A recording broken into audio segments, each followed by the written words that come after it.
Welcome back unique study classes. Last class में हमने introduction of management पढ़ा था। उसी क्लास को कंटिन्यू करते हुए आज अपन डिफाइनिंग मैनेजमेंट पढ़ेंगे। ठीक है, इसके अंदर जो हमारी मैनेजमेंट की प्रॉपर डेफिनेशन है हम उसे लेंगे। जो प्रॉपर डेफिनेशन है ये है, मैंने आपके सामने लिख रखी है। इस डेफिनेशन को हम अंडरस्टैंड करेंगे। देन जो नेक्स्ट टॉपिक है वो 5M ऑफ मैनेजमेंट, मतलब इसके बाद हम 5M ऑफ मैनेजमेंट समझेंगे। तो जो डेफिनेशन में लिखी हुई है वो डेफिनेशन ये कहती है कि management is the process of planning, organising, directing and controlling activities of and using resources of an organizational for accomplishing the organizational goal efficiently and effectively in an ever-changing environment। इस पूरी definition का मतलब ये है कि management एक ऐसी process है जिसके अंदर planning, organising, directing and controlling किया जाता है। ये एक्टिविटीज़ परफॉर्म करती है with using resources of an organisation के रिसोर्सेज को यूज़ करते हुए। क्यों? फॉर अकॉम्प्लिशिंग में अचीव करना, achieving the organisational goal efficiently and effectively in an ever changing environment. जो भी वर्क कर रहे हैं उसको इफिशिएंटली और इफेक्टिव वे में करने के लिए एवर चेंजिंग एनवायरनमेंट।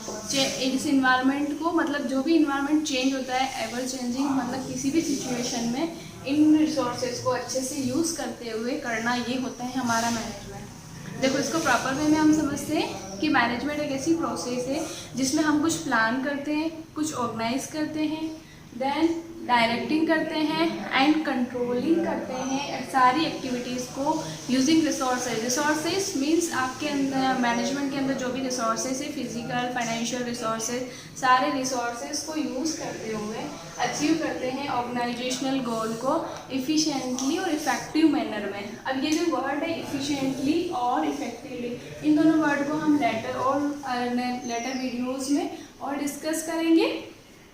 ये जो इफिशिएंटली और इफेक्टिवली का, एक बार मैं हट जाती हूँ, आप इसका स्क्रीनशॉट ले लीजिए। ले लिया स्क्रीनशॉट? देखिए, इफिशिएंटली एंड इफेक्टिवली जो वर्ड है, इफिशिएंट मतलब कि अच्छे मैनर में, कम कॉस्ट में। इफिशिएंट यानी कम कॉस्ट में वर्क करना, और इफेक्टिवली मतलब बेस्ट वे में वर्क करके देना, इफेक्टिव अट्रैक्टिव वे में करना इन एन एवर चेंजिंग इन्वायरमेंट। किसी भी चेंजिंग सिचुएशन में, किसी भी चेंजिंग इन्वायरमेंट में इस प्रोसेस को करना। ठीक है, और सबसे मेन इसके अंदर क्या है? प्लान करना, ऑर्गेनाइज करना, डायरेक्ट करना एंड देन होता है कंट्रोलिंग करना। किसको? एक्टिविटीज़ को। किससे? रिसोर्सेज को यूज़ करते हुए। रिसोर्सेज किसके? ऑर्गेनाइजेशनल के।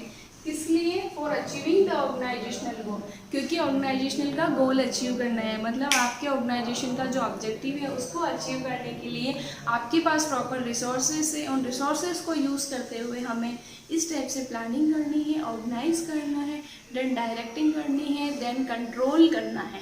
ऐसे मैनेजमेंट की प्रोसेस की जाती है। अब इस पूरी प्रोसेस इफिशिएंटली और इफेक्टिवली में दो डिफरेंस है। इफिशिएंटली जो है वो कम कॉस्ट में, इफेक्टिव मतलब अट्रैक्टिव वे में करना, ये होता है पूरा मैनेजमेंट। और एवर चेंजिंग एनवायरनमेंट मतलब किस, हमेशा जो एनवायरनमेंट चेंज रहता है। एनवायरनमेंट जो है, एनवायरनमेंट भी 2 टाइप्स के होते हैं, इसको फैक्टर अफेक्ट करते हैं, इंटरनल और एक्सटर्नल। मीन्स इंटरनल और एक्सटर्नल फैक्टर्स को ध्यान में रखते हुए पूरी तरीके से एनवायरनमेंट को देखना होता है, एवर चेंजिंग, किसी भी सिचुएशन में चेंज करते हुए, ये होता है पूरा। अब इसको जो है पूरे मैनेजमेंट प्रोसेस को हम एक सीधा सा एक एग्जांपल से समझेंगे। एग्जांपल है कि जैसे स्कूल टूर, जैसे आपकी क्लास चल रही है और आपके पास एक ऑर्डर आता है मैम का कि हमारे स्कूल बच्चों को इंडस्ट्रियल टूर पे या कहीं टूर पे विज़िट करवाने लिया जा रहा है। ठीक है, विज़िट के लिए जैसे ही आपके पास मतलब ये चीज़ आती है तो आप लोग क्या होते हैं, एकदम से मतलब सरप्राइज़ हो जाते हो कि इंडस्ट्रियल टूर है, पिकनिक है, मज़ा आएगा। तो ये सारी चीज़ जैसे ही सुनते हो ना, तो आपके माइंड में क्या होता है, ये आपके माइंड में एकदम से है ना, यूँ आ जाता है कि कहाँ जाएंगे, प्लान करने लग जाते हैं आप, कहाँ जाएंगे, कितने दिन का टूर होगा, क्या ड्रेसअप ले जाएंगे, कौन टीचर्स होगा, कौन से स्टूडेंट को ले जा रहे हैं, ये सारी चीज़ें सोचने के बाद फिर अब क्या, जैसे ही टूर डिसाइड होता है कि भाई 3 दिन का टूर है, जो भी मैम आपको ऑर्डर देती है कि इतने दिन का टूर है, इतने टाइम तक है, वहाँ जहाँ जाएंगे, सारी चीज़ें डिसाइड होने के बाद आप क्या करते हैं? सबसे पहले करते हैं आप प्लानिंग, मतलब प्री प्लान। प्लानिंग का मतलब जो होता है डिसाइडिंग इन एडवांस, एडवांस में आपको डिसाइड करना, मतलब आप प्लानिंग करते हैं सबसे पहले कि आपको वहाँ टूर पे जाने के लिए सबसे पहले तो घर पे परमिशन लेनी पड़ेगी, किसी के पेरेंट परमिशन देते हैं, किसी के नहीं। फिर आप प्लान करते हैं कि कौन कौन सी ड्रेसेस ले जानी है, आपके पास अवेलेबल है या नहीं, कुछ ट्रैक सूट वगैरह परचेस करना है या क्या करना है, ये सब की मतलब टोटल ओवरऑल आप टूर की प्लानिंग करते हैं। मतलब आप गए ही नहीं हो अभी तक उस पर, आप जाने के लिए सिर्फ रेडी हो रहे हो, लेकिन उसके लिए सब कुछ प्लान किया, हम वहाँ जाएंगे तो मस्ती करेंगे, ये करेंगे वो करेंगे, XYZ सारी चीज़ों की प्लानिंग पहले ही हो जाती है। फिर जैसे आपने प्लान किया वैसे उसको ऑर्गेनाइज करना, मतलब जो आपने प्लानिंग की है उसको ऑर्गेनाइजिंग करते हैं। ऑर्गेनाइज करना यानी उसके लिए रिसोर्सेस को लाना, मतलब रिसोर्सेस इकट्ठे करना। जैसे आपने प्लान किया कि भाई हमें जो हमारा टूर है 5 डेज़ का है, तो 5 डेज़ के लिए हम इतनी एक दिन में कितनी जगह विजिट करेंगे, तो हमको अलग अलग टॉप चाहिए, अलग अलग ड्रेसेस चाहिए, फिर हमें और कैमरास चाहिए या मोबाइल, क्या हमें रिक्वायरमेंट रहेगी वहाँ पर, रिफ़्रेशमेंट का क्या रहेगा, कुछ हल्का फुल्का हम साथ में ले जाएं। तो जो भी चीज़ों की आपको लगती है, जैसे मनी हो गई कि आपके पास पैसा होना चाहिए, जो भी चीज़ आपको रिक्वायरमेंट लगती है वो सारी चीज़ें आप ऑर्गेनाइज करेंगे, उसको बोलते हैं ऑर्गेनाइजिंग। देन जब ऑर्गेनाइज हो जाता था उसको डायरेक्टिंग, मतलब डायरेक्ट करना। जैसे ज़रूरी नहीं कि हर काम आप अकेले, जैसे एक सिंपल ऑर्गेनाइजेशन होता है उसमें आप एक काम खुद कर सकते हैं, लेकिन एक बड़ा ऑर्गेनाइजेशन है और कुछ भी, तो हर एक काम एक ही बंदा अकेला पॉसिबल नहीं है। तो उसके लिए क्या करना होता है, उसको डायरेक्टिंग करनी होती है। मतलब पीपल में division of the labour, division of the work को आपको डिवाइड करना होता है। तो उस डिवाइडेशन ऑफ वर्क के लिए आपको डायरेक्टिंग करनी होती है कि लीडरशिप, इसके अंदर लीडरशिप भी आती है, मोटिवेशन भी आता है, ये सारी चीज़ें हम पूरी डिटेल में पढ़ेंगे। And last one is controlling. Controlling में क्या करना होता है आपको कि कंट्रोल करना होता है। क्या कंट्रोल करना होता है? कंट्रोलिंग जो है हमारी मैनेजमेंट की सबसे लास्ट प्रोसेस है, लेकिन मैनेजमेंट नेवर एंड, मैनेजमेंट का कभी एंड नहीं होता है। ऐसा नहीं कि इस प्रोसेस के बाद इसमें एंड हो जाए, कंट्रोलिंग एंड हो जाए, ये नहीं होगा, एंड नहीं हो पाएगी। कंट्रोलिंग में हम क्या करते हैं कि एक्चुअल परफॉर्मेंस और स्टैंडर्ड परफॉर्मेंस दोनों को मेज़र करते हैं कि हमारी एक्चुअल परफॉर्मेंस क्या है, स्टैंडर्ड परफॉर्मेंस क्या है। इसमें क्या होगा, जैसे हमने टूर की प्लानिंग करी, ऑर्गेनाइज करी, डायरेक्ट करी है, अब ये कंट्रोलिंग में हमें देखेंगे कि हमने जैसा प्लान किया था क्या हमें वैसा ही रिजल्ट मिला।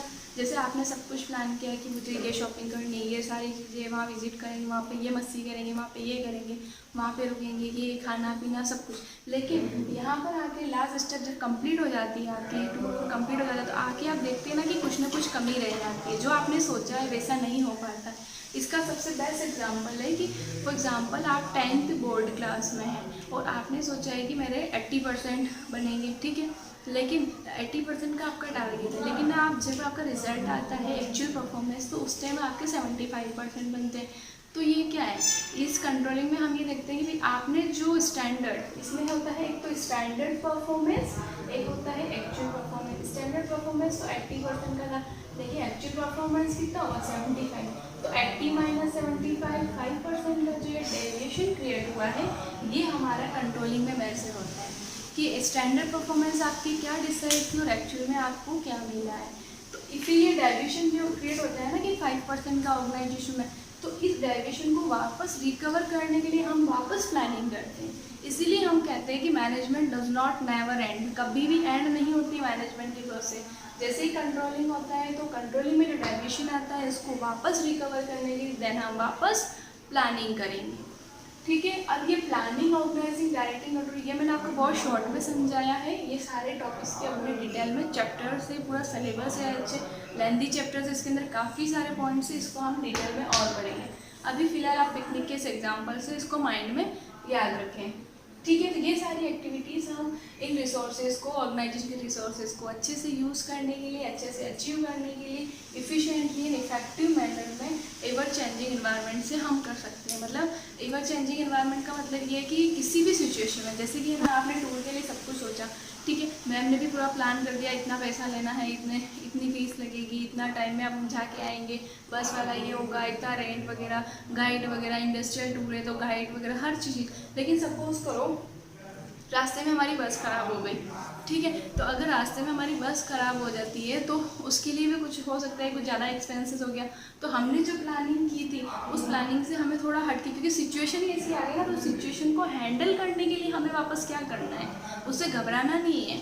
जब तक हम सिचुएशन को हैंडल नहीं करेंगे तो हम आगे कैसे बढ़ेंगे। तो इसलिए जो बता रही है कि एवर चेंजिंग एनवायरनमेंट, कोई भी एनवायरनमेंट किसी भी टाइप से चेंज हो, लेकिन हमें उसको फिर भी हैंडल करना आना चाहिए। ये है हमारा overall management. Okay, I think आपको मैनेजमेंट अब बिल्कुल क्लियर होगा।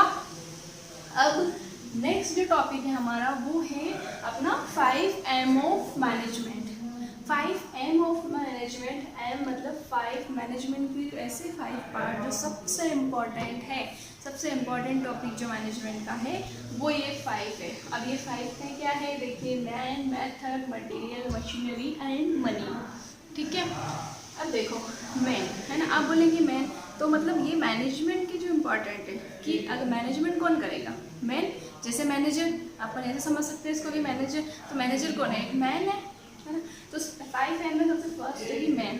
जब तक उसका मैनेजमेंट करने वाला मैन अच्छा नहीं होगा, मैनेजर अच्छा नहीं होगा, तब तक उसका आपकी किसी भी ऑर्गेनाइजेशन का मैनेजमेंट सही नहीं हो सकता। अब ये जो है ये इसके अंदर है ना कुछ चीज़ें होती है, जैसे कि मैन है तो ये अलग अलग चीज़ पर डिसाइड होता है। जैसे बहुत लेंदी अगर ऑर्गेनाइजेशन है, या फ्यू पीपल्स वर्क करते हैं, या सिंगल पीपल वर्क करते हैं। अब इसमें क्या होता है, ये जैसे ये मैंने आपको इसमें बताया है, जैसे बड़ी ऑर्गेनाइजेशन, एक लार्ज लेवल पे ऑर्गेनाइजेशन है, तो वहाँ पे क्या होगा, पीपल भी बहुत सारे होंगे। जैसे एक प्लांट है, एक सीमेंट प्लांट है, तो सीमेंट प्लांट में आपको पता है ना कि कितने ही लोग काम करते हैं, तो वो क्या हुआ, एक लार्ज ऑर्गेनाइजेशन हुआ। फिर है फ्यू, मतलब कि जहाँ पे कुछ स्टाफ काम करता है, जैसे अपन एजुकेशन सोसाइटी ले सकते हैं, कोई स्कूल हो गया, कॉलेज हो गया, तो उसमें स्टाफ कम होता है, इतना स्टाफ नहीं होता है, तो उसको अपन स्मॉल ऑर्गेनाइजेशन कह सकते हैं। और लास्ट होता है एक सिंगल, जिसमें जैसे कोई बिजनेसमैन है, वो सिंगल एक शॉपकीपर है, तो वो अकेले शॉप पे बैठता है, सारा मैनेजमेंट उसको ही देखना है, तो वो अपने हिसाब से हैंडल करता है। तो इस कहने का मतलब ये है कि इन तीनों ऑर्गेनाइजेशन में मैन की रिक्वायरमेंट अलग अलग तरीके से डिफरेंट टाइप से पड़ेगी। वो कैसे कि फर्स्ट वाला जो है, फर्स्ट वाले में ये है कि लार्ज ऑर्गेनाइजेशन पे अगर है तो लार्ज पीपल्स को मैनेज करना है, क्योंकि जितने ज़्यादा लोग होंगे उनको मैनेज भी करना उतना मुश्किल होगा। तो उन लोगों को मैनेज कैसे किया जाए, तो उनको मैनेज कैसे किया जाएगा कि उन लोगों को वर्क ऐसा आप देखें कि लार्ज पीपल है तो उनके लिए अलग अलग, जैसे होता है ना प्लांट में कि सिविल डिपार्टमेंट अलग है, इलेक्ट्रिक डिपार्टमेंट अलग है, तो ऐसे डिपार्टमेंट वाइज उनको डिवाइड करना पड़ेगा। देन उनके अलग अलग डिपार्टमेंट में एक एक सुपरवाइजर होगा, तब जाके अपनी अपनी रिस्पॉन्सिबिलिटी वो सही कर पाएगा। इसको अपन और भी डिटेल में पढ़ेंगे, अभी ये शॉर्ट में इतना है।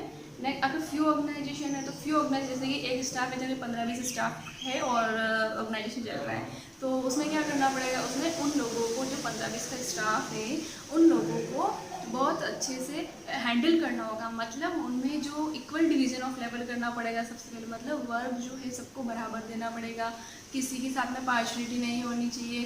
फिर रेम्यूनरेशन या सैलरी है तो वो भी एकदम बराबर होना चाहिए, ताकि लोगों को किसी को भी ऐसे हर्ट नहीं हो कि हमको कम पे मिल रहा है, इनको ज़्यादा मिल रहा है। इस टाइप से आपका मैनेजर डील करेगा, तब जाके आप उस ऑर्गेनाइजेशन को अच्छे से चला पाएंगे। फिर है सिंगल, अगर सिंगल बॉस है तो कोई दिक्कत ही नहीं है, उसको सारी चीज़ें देखनी है कि कॉस्ट क्या आ रही है, कितने भी परचेस कर रहा है, कितने भी सेलिंग कर रहा है, किसी की कहाँ पर आपको मटेरियल रखना है, कैसे सप्लाई करना है, ये सारी चीज़ें इसके अंदर डिसाइड करेगा। तो कुल मिला के क्या होना चाहिए मैनेजमेंट का सबसे मेन कि मैन अच्छा होना चाहिए, मतलब मैनेजर अच्छा होना चाहिए। मैनेजमेंट करने वाला जो आदमी है, जो पर्सन है, वो बेस्ट होना चाहिए। नेक्स्ट है मेथड। मेथड क्या है, मतलब वे ऑफ डूइंग, है ना, कि आप काम कैसे कर रहे हैं, वे ऑफ डूइंग, आप वर्क कैसे कर रहे हैं। तो ये मेथड से क्या मतलब है कि जैसे कि आप किसी वर्क को करने का तरीका, जैसे कोई होता है ना कि वो बोलता है कि मैं तो 1 घंटे में है ना सारा बुक जो एक बुक है मैं 1 घंटे में कंप्लीट कर देता हूँ। कोई स्टूडेंट बोलता है या मुझे तो 2 घंटे लगते हैं। कोई बोलता है मैं पढ़ने की कोशिश तो करता हूँ लेकिन 4-5 घंटे लग जाते हैं। कोई बोलता है मुझसे तो होता ही नहीं एक दिन। तो ये सब क्या है, ये सबकी अलग अलग मेंटेलिटी है, अलग अलग तरीके से सोचते हो। क्यों नहीं कर सकते हो, कर सकते हैं, लेकिन आपका मेथड, आप क्या करते हैं कि कुछ लोग मोबाइल साथ में लेके बैठते हैं तो पढ़ाई होती ही नहीं है। कुछ लोग क्या करते हैं कि बाद थोड़ी देर टीवी देख लेते हैं, फिर पढ़ लेंगे, फिर थोड़ा मतलब ऐसा घेप रखते हैं, तो फिर आगे से आगे डिले हो। एक बंदा होता है जो स्टूडेंट, वो क्या करता है कि उसको पता है कि मुझे ये बुक कंप्लीट करनी, मतलब उसका एम, उसका फोकस क्या होता है सिर्फ उस मेथड पे कि मुझे कैसे भी करके उसको कंप्लीट करनी। तो सबसे मेन जो वे ऑफ डूइंग बेस्ट होना चाहिए, मतलब आपका मेथड अगर अच्छा है, जैसे मैनेजर सब तरीके से अच्छा है लेकिन उसका मेथड अच्छा, वे ऑफ डूइंग, उसको काम कैसे करना है, काम कैसे करवाना है, वो बेस्ट है, तो वो उसको कोई नहीं रोक सकता आगे ग्रो करने से। इसलिए जो सेकेंड एम है वो मेथड होता है। फिर है मशीनरी। मशीनरी का क्या यूज़ है, तो देखो कोई भी ऑर्गेनाइजेशन या कोई भी प्लांट, हम जो भी ऑर्गेनाइजेशन को हम यूज़ करें वो विदाउट मशीनरी इस्टेब्लिश नहीं होता, बिना मशीनरी के वो नहीं चल सकता। उसको कहीं ना कहीं मशीनरी की ज़रूरत होती है, इक्विपमेंट्स की। तो इसके अंदर क्या करना चाहिए उसको कि टाइम टू टाइम रिपेयरिंग करवानी चाहिए। जो इक्विपमेंट है या जो मशीनरी है उनकी रिपेयरिंग, उनका मेंटेनेंस, वो सारा टाइम टू टाइम होना चाहिए, तब जाके। अगर देखो मशीनरी ख़राब हो गई तो अगर एक भी दिन मशीनरी नहीं होगी तो लेबर क्या करेगी। जब मशीनरी ख़राब है तो मशीनरी को चलाएगा कौन, मशीनरी सही नहीं चली तो आपकी आगे दिक्कत हो जाएगी, आप प्रोडक्शन कैसे करेंगे। तो जो मशीनरी, अब मशीनरी मतलब ये नहीं कि हर एक ऑर्गेनाइजेशन मशीनरी होगी, लेकिन कोई ना कोई इक्विपमेंट, जैसे कंप्यूटर है तो कंप्यूटर भी एक मशीनरी। अगर कंप्यूटर नहीं चला तो आप बिल कैसे बनाओगे। अब जैसे आप शॉप पे सिंपल सा कैलकुलेटर भी ले लेते हो, अगर कैलकुलेटर नहीं चला और आप डेली बेसिस पे कैलकुलेटर से इतना बड़ा हिसाब कर रहे हैं और एक दिन भी आपका कैलकुलेटर ख़राब हो गया तो आपका काम डिस्टर्ब हो गया। तो कहने का मतलब है कि जो मशीनरी जो आपके मैनेजमेंट में यूज़ आ रही है, जो आपके ऑर्गेनाइजेशन में यूज़ आ रही है, उस मशीनरी को भी बेस्ट होना बहुत ज़रूरी है। नेक्स्ट है मटेरियल। मटेरियल मतलब रॉ मटेरियल। इसके अंदर जो भी सामान होता है, मतलब आपको जिन जिन चीज़ों की रिक्वायरमेंट है, जिन जिन रिसोर्सेज की ज़रूरत है, अगर वो ही नहीं होगा तो आप मैनेजमेंट कैसे करोगे। जैसे मैंने बताया ना कि लेंदी ऑर्गेनाइजेशन है या छोटा ऑर्गेनाइजेशन या सिंगल बोस है, तो उसके अंदर लेबर, सपोज करो एक ऑर्गेनाइजेशन जिसमें 15 डिपार्टमेंट है, अलग अलग लेबर काम कर रही है। अब जो वहाँ पर जो मटेरियल मतलब वो जो रिसोर्सेज है हमारा, उसमें है ना हमेशा डेली बेसिस पे 100 लेबर वर्क करती है एक डिपार्टमेंट में। सपोज करो एक दिन जो है 80 लेबर प्रेजेंट है और 20 जो अपसेंट है, तो काम चल जाएगा, कोई बात नहीं। 20 का हम एडजस्टमेंट 80 से कर लेंगे। लेकिन ऐसा कभी होगा कि 20 लेबर जो है वो प्रेजेंट और 80 लेबर अपसेंट है, तो वो कैसे पॉसिबल होगा। It's not possible. तो इस टाइप से ऐसा कुछ भी नहीं होना चाहिए हमारे ऑर्गेनाइजेशन में जिससे हमें हमारे मटेरियल में, या जो हमारा मटेरियल मतलब जिससे हम प्रोडक्शन बना रहे हैं वो मटेरियल ही हमारे पास सप्लाई के लिए सही नहीं है, हमारे पास मटेरियल ज़्यादा नहीं है, तो हम कैसे उसको करेंगे। मटेरियल ही नहीं है तो हम आगे प्रोडक्शन कैसे करेंगे। मतलब कुल मिला के अगर हमारे पास रिसोर्सेज नहीं है आगे प्लान करने के लिए, तो हम आगे की प्रोसेस नहीं कर सकते। इसलिए इसको इम्पॉर्टेंट पार्ट दिया है मैनेजमेंट का। And last one is money. Money से क्या, मनी से सभी जानते हैं कि अर्निंग, अगर आपको मनी अर्निंग करनी है या मनी सेव करनी है तो आपके पास मनी होना ज़रूरी है। जब तक पैसा नहीं होगा आपके पास सेव्ड मनी नहीं होगी, तब तक आप अर्न मनी नहीं कर सकते। मतलब ये इसका सीधा सा एक फॉर्मूला होता है कि save money then earn money. मतलब जब तक आप मनी को नहीं बचाओगे तब तक आप आगे अर्न नहीं कर सकते हो। Save money then earn money मतलब कैसे भी करके आपको सेविंग करनी है। अब सेविंग का मतलब आप बोलेंगे मैडम प्रोडक्शन तो हुआ नहीं, हम सेविंग कैसे करेंगे। उससे मतलब नहीं, उससे मतलब ये है कि आप इन सब रिसोर्सेज को ऐसे यूज़ करोगे कम से कम कॉस्ट का है। मतलब वो मैंने बताया ना दोनों वर्ड, इफेक्टिवली और एफिशिएंटली। आप काम को ऐसे ढंग से करो कि पैसा जो है कम से कम लगे। Save money then earn money मतलब जब तक हम मनी को सेव नहीं कर सकते तब तक हम उसको अर्न नहीं कर सकते। अब सेव मनी से मतलब ये नहीं है कि इन सारे रिसोर्सेज को ही करना है, मतलब ये सारे रिसोर्सेज को ऐसे यूटिलाइजेशन करना है उन रिसोर्सेज का कि कम से कम पैसे में आप इफेक्टिव वे में आपका वर्क दे सको। ऐसा नहीं भी मैडम पैसा तो है नहीं और हम आप बोल रहे हो सेविंग करो तो कहाँ से करेंगे। सेविंग से मतलब ये नहीं है, जो भी रिसोर्सेज है रिसोर्सेज को आपको ऐसे यूज़ करना है कि आप मनी बचा सको, मतलब पैसा बचा सको कैसे, ताकि आप मैक्सिमम से मैक्सिमम अर्निंग कर सको। Save money then earn money. Okay, ये था आपका मेन पॉइंट। अब इसके अंदर जो मेन होता है मतलब लोगों का काम देखना अच्छे तरीके से, ये कम से कम। जैसे आज की इस क्लास में हमने 2 टॉपिक डिफाइन किए। फर्स्ट है defining management and last second one is 5 M of management. इन दोनों को कंबाइन करते हुए ही हम अच्छे से मैनेजमेंट कर सकें। आई होप आज की क्लास में आपको सब समझ में आ चुका होगा। अगर आपको कोई भी क्वेरी है तो आप कमेंट करके पूछ सकते हैं, और अगर आपको मेरे नोट्स चाहिए तो आप मुझे मैसेज कमेंट कर सकते हैं। नोट्स भी आपको पीपीटी PDF फाइल में आपको अवेलेबल हो जाएंगे। Okay, thank you.